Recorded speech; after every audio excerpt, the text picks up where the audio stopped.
Olá, irmãos. Estamos reunidos mais uma vez virtualmente para o estudo da Palavra de Deus. Gostaria de convidá-los nesse momento para que a gente fizesse uma oração pedindo a bênção de Deus por esse nosso momento. Querido Senhor, nós nos encontramos aqui na Tua presença para buscar a bênção da iluminação das nossas mentes e a transformação dos nossos corações. Não só para vivermos esses dias difíceis, mas também que possamos perceber nele o Teu cuidado para com as nossas vidas. Venha, portanto, nos abençoar nesse momento, para que a Tua palavra seja de edificação, consolo e encorajamento para as nossas vidas. Oramos, suplicando a Tua bênção, no precioso nome de Cristo Jesus. Amém. Tenho uma pergunta para fazer. Deus se importa? Deus se importa com o mal e o sofrimento do mundo? Ou com a pobreza e a subnutrição que muitas pessoas vivem nesse exato momento? Ou com as pessoas que estão morrendo com este novo vírus? Deus se importa especificamente com a sua ou com a minha vida? O grande Criador desse vasto universo se importa de verdade com o que você e eu fazemos? As pessoas que fazem essas perguntas com um olhar em questões que soam desde a mais filosófica até a mais pessoal. Mas o que você acha desta pergunta? Deus se importa? Nós vamos encontrar a resposta para essa questão no livro de Amós. Nós não temos um texto base aqui, mas farei uma exposição do livro. Por isso, se você desejar ler o livro de Amós depois, vai ser bem-vindo. Mas antes de vermos a resposta dessa questão, nós precisamos entender a pessoa e o tempo aqui envolvidos. Amós, ele foi um importante profeta, um dos primeiros profetas escritores do rol de profetas do Antigo Testamento que escreveram as suas profecias. Ele foi diferente de Elias e Eliseu, por exemplo, que destacaram-se em feitos extraordinários, mas não deixaram suas mensagens escritas. Amós profetizou mais ou menos por volta do ano 760 a 750 a.C., sendo contemporâneo dos profetas Oséias, Isaías e provavelmente Jonas. Seu livro começa com a seguinte identificação: Palavras de Amós, criador de ovelhas de Tecoa, recebeu em visões a respeito de Israel 2 anos antes do terremoto. Nesse tempo, Uzias era rei de Judá e Jeroboão, filho de Joás, era rei de Israel. Capítulo 1, versículo 1. Amós se apresenta como sendo de Tecoa, uma aldeia localizada ao sul e abaixo de Jerusalém, em direção ao Mar Morto. Ele era pastor e cultivador de frutas, como diz o capítulo 7. Ele não era filho de profeta, nem mesmo era profeta profissional. Não sabemos se ele era rico ou pobre, mas sabemos que Deus o chamou para servir como profeta no Reino do Norte. Ele seria um estrangeiro atuando no Reino de Israel. Nós sabemos muito sobre esse terremoto também, mas sabemos que a região é sujeita a terremotos fortíssimos. Podemos supor com acerto que Deus usou esse terremoto para fazer com que a mensagem escrita de Amós fosse valorizada. Amós profetizou durante um dos períodos mais prósperos da história de Israel e Judá. Aquele terremoto poderia ter desestabilizado a economia, proporcionando, portanto, um momento para reflexão. Aprendemos com esse pequeno contexto que Deus chama pessoas inesperadas para servi-lo em tempos surpreendentes. Podemos aplicar esse aspecto ao nosso próprio momento diante dessa pandemia. Deus se importa, por isso está levantando pessoas inesperadas para servir. Por exemplo, temos toda uma equipe proporcionando a possibilidade de mantermos as nossas atividades virtualmente. Isto desde os técnicos, mensageiros e colaboradores no louvor e etc. O Senhor Deus tem criado esses momentos de oportunidades, pois se importa com você. Assim, uma nova gama de ministérios e usos de dons estão em pleno exercício. Amós, em seu livro, ele ataca a infidelidade de Israel contra o Senhor e critica os problemas éticos e sociais causados pelo sincretismo religioso de Israel. A mensagem de Amós tem 3 pontos centrais, os quais veremos adiante. Amós encerra sua mensagem com a promessa de restauração de Israel, as bênçãos da aliança davídica, a vida transformada no reino messiânico. Portanto, no livro de Amós, descobrimos que Deus se importa com a sua santidade e com o seu povo ao promovê-la. Não pensemos que pelo fato do Senhor importar-se com sua santidade, isto vai revelar um interesse mesquinho e de segundas intenções para com o seu povo. Pelo contrário, é porque ele se importa com o seu povo, por isso quer torná-los santos, para que o relacionamento entre eles seja plenamente vivenciado. Vejamos, portanto, esses aspectos aqui destacados na profecia de Amós. Primeiramente, veremos os privilégios implicando em responsabilidades, nos capítulos de 1 a 3. Nos primeiros capítulos aqui, aprendemos que Deus proferirá o julgamento contra as nações e contra o seu povo, pois os privilégios implicam em responsabilidades. Eis o que o profeta destaca: o Senhor ruge de Sião e troveja de Jerusalém. Secam-se as pastagens dos pastores e murcha o topo do Carmelo. Versículo 2 do primeiro capítulo. Observe aqui a figura empregada. O Senhor ruge. Infelizmente, para nós que vivemos em uma sociedade urbana e tecnológica, essa imagem não tem impacto. Entretanto, esse é um som que deveria deixar a nossa mente em alerta. Lembro-me de levar o Daniel e a Esther e o Lucas no horto florestal, e às vezes ainda estávamos na entrada quando o leão, mesmo caquético, rugia, e eu sentia um certo respeito e empolgação ao ouvir aquele som. Uma vez que se sabe que da rapidez, da força e da ousadia do leão em atacar presas maiores do que ele mesmo. O rugido lembra tanto o bramido de um animal faminto, quanto o dominador do seu território. Ouvir o rugido de um leão significava que ele estava à caça e que ali era parte do seu território. O rugido que se ouvia por quilômetros certamente traria pavor e respeito por esse animal. E esta é a imagem que Deus tem repetida em vários trechos da profecia de Amós, no capítulo 3 e no capítulo 5. Portanto, nós temos aqui uma realidade de que o Senhor é o juiz nesses capítulos iniciais e tem mais do que um mero interesse passageiro nos assuntos humanos, porque Ele governa sobre eles. Sim, Deus tem um interesse pelos homens, pois governa sobre eles. O Senhor Deus julga as nações vizinhas de Israel, não por causa das injustiças cometidas contra o seu povo, mas por causa dos crimes praticados umas contra as outras, na violação de leis humanitárias.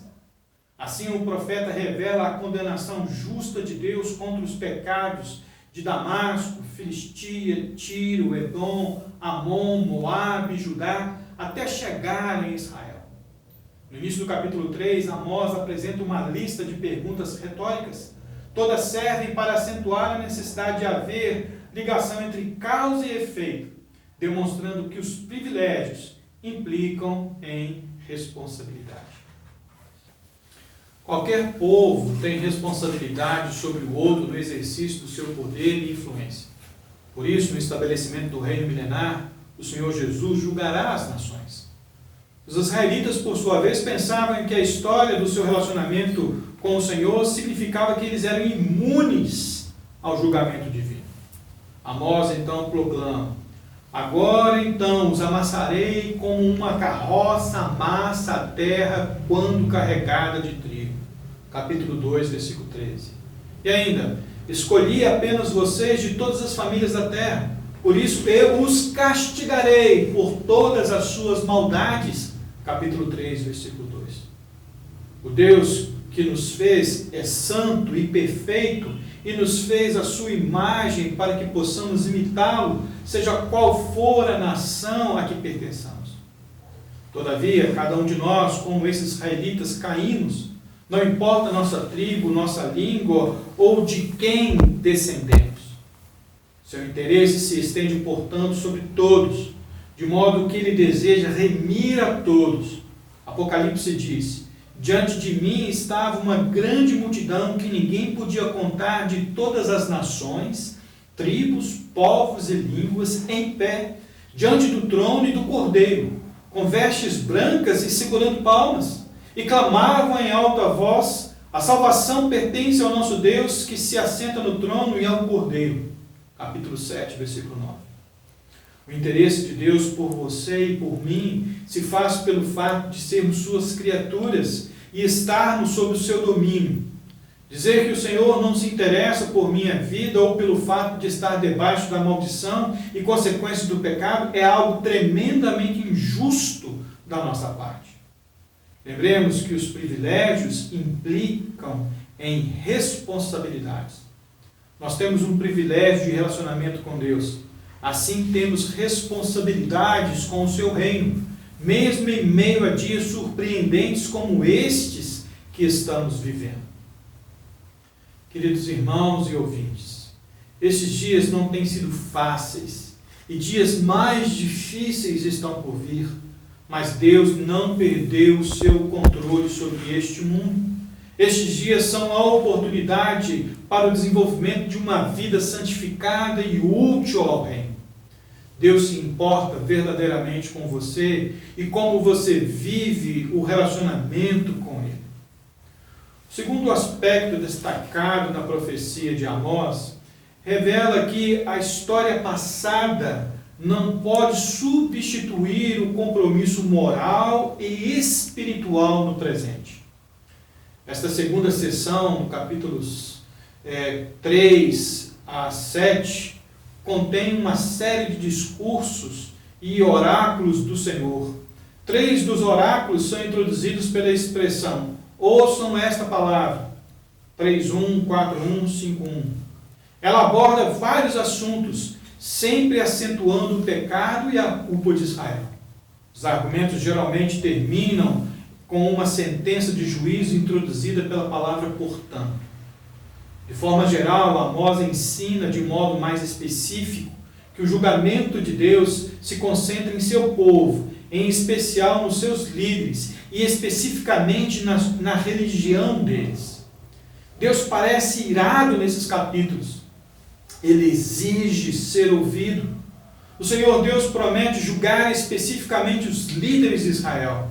Ele diz: ouçam essas palavras, vocês, vacas de Bazã, que estão no monte de Samaria. Capítulo 4, versículo 1.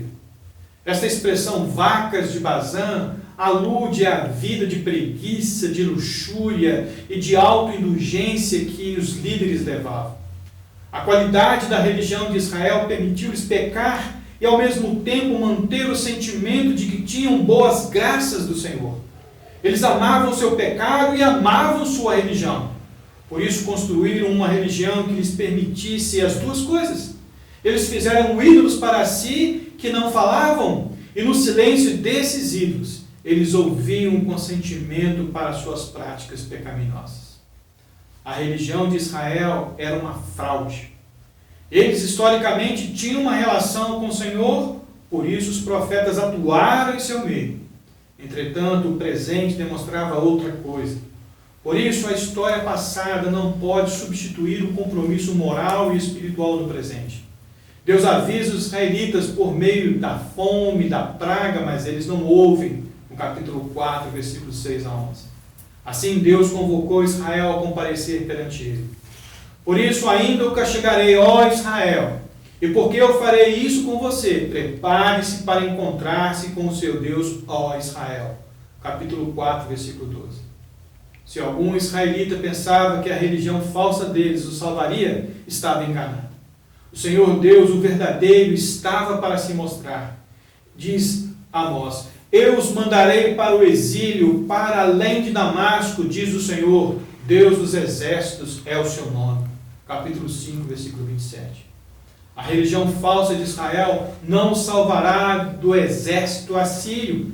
Eles agem como as nações, portanto Deus os tratará da mesma forma como trata as nações.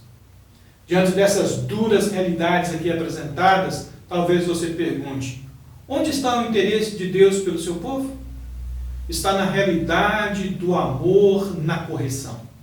Hebreus diz: pois o Senhor disciplina quem ama e castiga todo aquele a quem aceita como filho. Capítulo 12, versículo 6. Encontramos na palavra de Deus vários textos que evidenciam esta realidade de que as provações nos fortalecem e nos induzem ao crescimento. Por exemplo, meus irmãos, Tiago diz: considerem motivo de grande alegria o fato de passarem por diversas provações, pois vocês sabem que a prova da sua fé produz perseverança, e a perseverança deve ter ação completa, a fim de que vocês sejam maduros e íntegros, sem lhes faltar coisa alguma. Capítulo 1, versículos 2 a 4.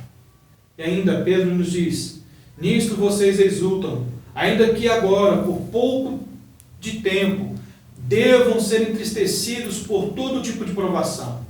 Assim acontece para que fique comprovado que a fé de vocês tem, muito mais valiosa do que o ouro que perece, mesmo que refinado pelo fogo, é genuína e resultará em louvor, glória e honra quando Jesus Cristo for revelado. Capítulo 1, versículos 6 e 7. Portanto, esses dias surpreendentes tornam-se oportunidades para o crescimento da fé no Senhor, revelando seu interesse por nós. Um caminho difícil, mas com a garantia da sua companhia, porque o Senhor Jesus disse: eu estarei sempre com vocês até o fim dos tempos. Mateus 28, 20. O último aspecto destacado na profecia de Amós revela que a profissão e a prática religiosa são inválidas se não forem seguidas de evidências de uma vida transformada. Nos capítulos 7 a 9, Amós apresenta uma série de visões que apontam a infidelidade e a destruição nacional de Israel. Apesar do tom enérgico e sério nessas visões, elas destacam o caráter e o motivo do julgamento de Deus. Aqui aprendemos que Deus julgará o pecado com misericórdia, com justiça e com infalibilidade. As advertências divinas vêm acompanhadas da segurança de misericórdia e de oportunidades para que ela ocorra. Assim percebemos que o Senhor é um Deus pessoal. Ele nos lidera e nos ensina interagindo conosco. E isto é importar-se. Esta é a mesma ênfase deixada pelo Senhor Jesus ao declarar: eu lhes disse essas coisas para que em mim vocês tenham paz. Neste mundo vocês terão aflições, contudo tenham ânimo, eu venci o mundo. João capítulo 16, verso 33. Nos últimos versículos do livro, a misericórdia de Deus torna-se ainda mais clara quando ele promete que acabará a longa noite de julgamento. Ele diz: trarei de volta a Israel o meu povo exilado, eles reconstruirão as cidades em ruínas e nelas viverão, plantarão vinhas e beberão do seu vinho, cultivarão pomares e comerão do seu fruto. Plantarei Israel em sua própria terra, para nunca mais ser desarraigado da terra que lhes dei, diz o Senhor seu Deus. Amós capítulo 9, versos 14 e 15. Amós registra que o julgamento de Deus é totalmente justo. O que deve ser destruído será destruído, e também infalível. Israel certamente irá para o exílio, para longe da sua terra natal. Capítulo 7, versículo 17. O motivo do julgamento de Deus é revelado nessas visões. O Senhor julgaria o seu povo por causa do pecado. Ele nos ensina que a profissão e a prática religiosa são inválidas se não forem seguidas de evidências de uma vida transformada. O Senhor quer relacionar-se com o seu povo, pois se interessa por ele. Os juízos seriam uma forma do povo aprender a necessidade de uma vida santa, de uma vida transformada. Esse tema se repete no Novo Testamento como elemento da nossa adoração. Portanto, irmãos, diz Paulo aos Romanos, rogo-lhes pelas misericórdias de Deus, que se ofereçam em sacrifício vivo, santo e agradável a Deus. Este é o vosso culto racional. Não se amoldem aos padrões deste mundo, mas transformem-se pela renovação da vossa mente, para que sejam capazes de experimentar e comprovar a boa, agradável e perfeita vontade de Deus. Capítulos 12, versículos 1 e 2. E ainda, mas quem pratica a verdade vem para a luz, para que se veja claramente que as suas obras são realizadas por intermédio de Deus. João capítulo 3, verso 21. O julgamento de Deus viria com misericórdia, sim, e com justiça, é claro, mas certamente viria, pois a vida deles era dissociada da realidade de um relacionamento.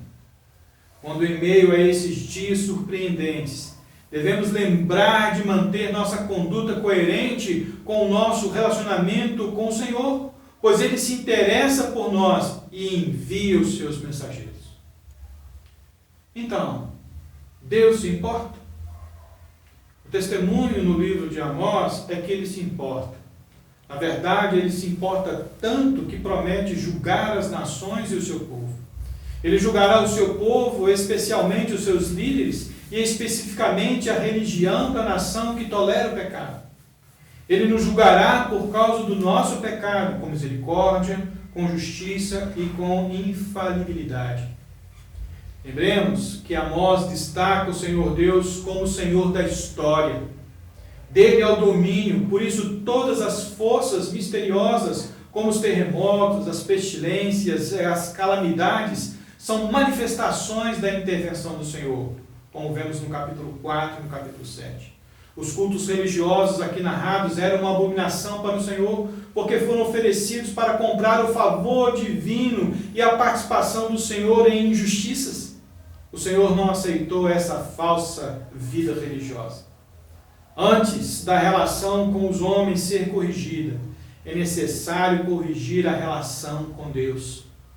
A prática da justiça depende do conhecimento pessoal de Deus e da comunhão com Ele. Irmãos, nesses dias surpreendentes, procuremos perceber o agir de Deus. Procuremos servi-lo com fidelidade e saibamos que Ele está presente, pois verdadeiramente Deus se importa. Talvez a questão primordial não seja se Deus se importa, mas sim se você se importa. Lembre-se que Deus chama pessoas inesperadas para servi-lo em tempos surpreendentes. Sejamos, portanto, essas pessoas. Que Deus possa nos abençoar. Gostaria de orar nesse momento. Querido Deus, abençoe-nos com esta palavra. Que ela sirva de motivação e encorajamento para as nossas vidas, de maneira que possamos entender que o Senhor se importa conosco e que a nossa vida está sob o teu controle, sob a tua mão, e que zelamos por um relacionamento contigo e que por isso temos alegria em servi-lo. Nós oramos agradecidos e suplicando a tua graça conosco em Cristo Jesus. Amém.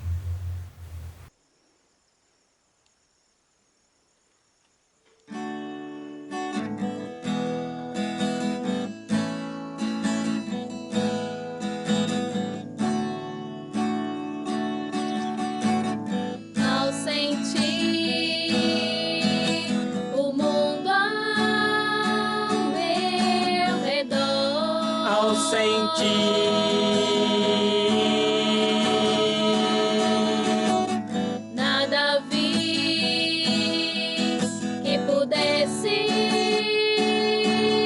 ser real. Nada vi.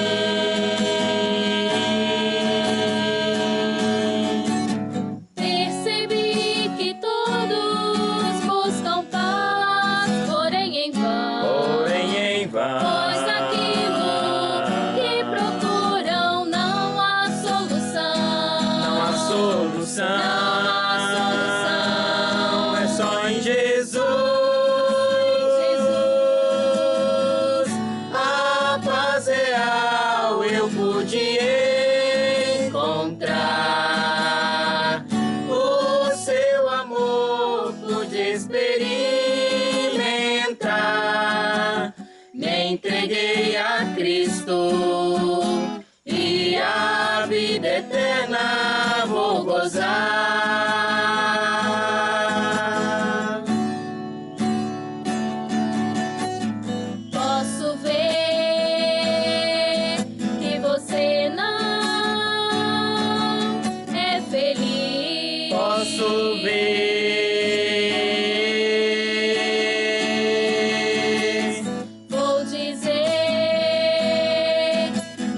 pode ser feliz. Vou dizer,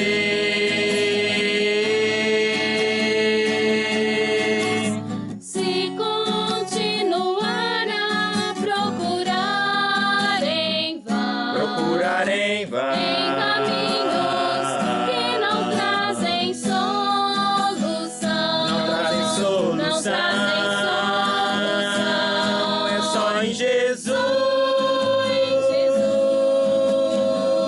a paz real você vai encontrar. O seu amor vai experimentar. Venha Jesus Cristo e a vida eterna vai gozar.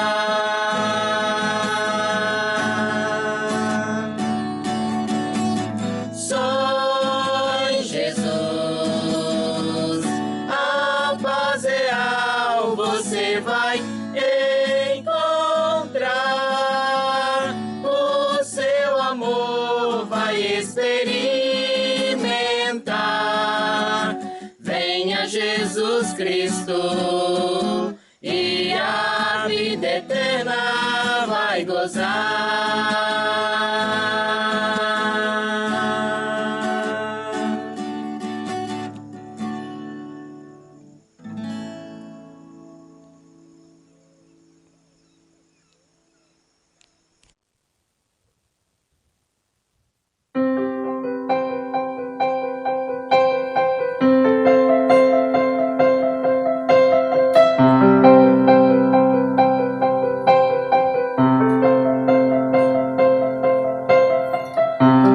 Nesses dias de desespero, incertezas, medo há, em uma salvação eu creio em ti, creio em ti. Acredito em Jesus Cristo, acredito em Deus o Pai, acredito no Santo Espírito que nos vida nova traz, acredito na cruz de Cristo e que a morte enfim venceu, acredito que ressurreto muito em breve voltará, creio em ti.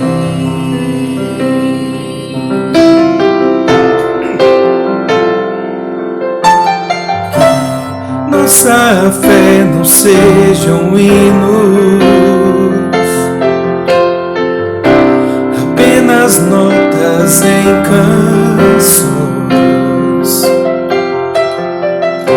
que mesmo em tentações e fraco, creio em ti, creio em ti. Acredito em Jesus Cristo, acredito em Deus o Pai, acredito no Santo Espírito que nos vida nova traz, acredito na cruz de Cristo e que a morte enfim venceu, acredito que ressurreto muito em breve voltará. O perdido encontrou perdão, pois agora aqui o amor venceu e que a igreja viva esse amor. Creio em ti, que as cadeias não prevalecerão, pois o véu rasgou e veio ao chão. Seu amor não voltará em vão. Creio em ti, acredito em Jesus Cristo, acredito em Deus o Pai, acredito no Santo Espírito que nos vida nova traz, acredito na cruz de Cristo